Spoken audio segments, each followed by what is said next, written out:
Hello everyone, welcome back to another Kona block of the month. This month is June, so super excited, but once again, half square triangles. I hope you're not tired of them because we're only halfway through the year of these, and there's a lot more to come. But start now, you're just going to do that diagonal line, corner to corner, and stitch that 1/4 inch from either side. Cut them apart, trim them, press them, get them all ready. All right, that's step number 1. Then we're going to make 2 different types of blocks. So we're going to do one that looks like this, and then one that looks like this. Now, I have to say, originally when I kind of looked at this block, I debated just doing, these are all technically flying geese. And I thought, I could just do that and just kind of wrap them around. But because the instructions, it tells you to do these blocks, I'm going to follow the instructions for you guys and give you those tutorials. So I'm going to flip this camera around, we'll lay it out, and I'll show you how it goes. All right, so as you can see, rough layout, and I apologize, my table's never big enough for these blocks. These are big blocks. But you're just making sure you're laying them out correctly. So you're going to have, like this one's incorrect. You're going to make sure there's a flying geese around this center block, because that's going to make that first star. And then you're going to make sure that then this piece up here, they're going to point together. I call them kind of a mountain, or, an upside down colorful geese. And then make sure your corners are correct, because like this one's not. You need to have the white block. See, this is why we play with this. So the white blocks need to make sure those are in the corners so that when these points are together, you don't get, something funky over here. If it looks like a mountain over here, you've got it wrong. And then you can kind of play and go, yeah, let's move these around, all that kind of stuff. Once you're done, I would start putting the units together as they are so that you don't lose them, and lay them back out. And you're just going to put them right sides together, so that 1/4 inch, press it open, and then do the bottom unit, same thing, and put them together. So we'll take them to the machine. I'll show you what it looks like.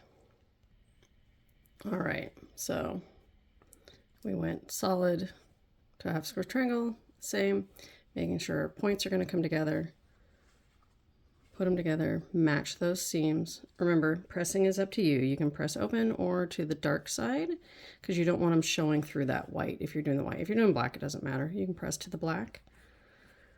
But match everything up. Make sure your corners are going to match up, so that 1/4 inch seam. All right, so then that's how those units are going to look. And then we're just going to do the same for the others. So make sure you sew these 2 half square triangles and you make that mountain look. And these 2 as the flying geese, line them up this way. Okay. Put them together, pin that seam, match those corners, sew it, press it, and it'll look like that guy. All right. So go make all those units, and then we'll come back together and do our rows. All right. Once all the units are made, you're going to start doing rows across. So you just take your first 2. And once again, right sides together, match those seams, and make sure you're pinning anytime it joins. And then making sure the beginning matches up and the end matches up, do a 1/4 inch seam. Once that's done, we're going to press it, and then we're going to join the next one. I'll show you what it looks like. All right, so the rows are done. They look nice and pretty together. Okay, and then what's going to happen is you're going to then take the top row, place it on that middle row, and you're going to pin it. This is where you're going to have a lot of pins, because you need 1 at each join. I'll grab mine. So that everything stays straight, your points come together. If you are a beginner, I would suggest that maybe you are pinning at the beginning and the end also, because you want your block to stay as square as possible. You don't want wonky blocks in the end. And I know it's a lot of work, but this is what keeps them nice and pretty, and you're not frustrated when you're done. So if you're new, drop a pin here at this end and here at the beginning. All right, so put the rows together, we'll have a block. Be right back. All right, you guys, look. Isn't it pretty? I love this block. I love them all. I say it every time. I love these.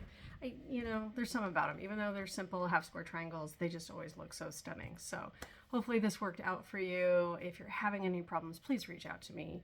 You can call us. You can email me, info@Quilting Mayhem, any of the things. But hopefully you are just getting them all done nice and well, and share them. Feel free. Share them on our Quilting Mayhem page. Share them in the Kona group. We love seeing you guys get them done. So we hope that you are also following us on Facebook, Instagram, Pinterest, TikTok, YouTube, all of that. That's where we share all our inspiration, tutorials, all those lovely things. We hope you have a lovely day and keep on stitching.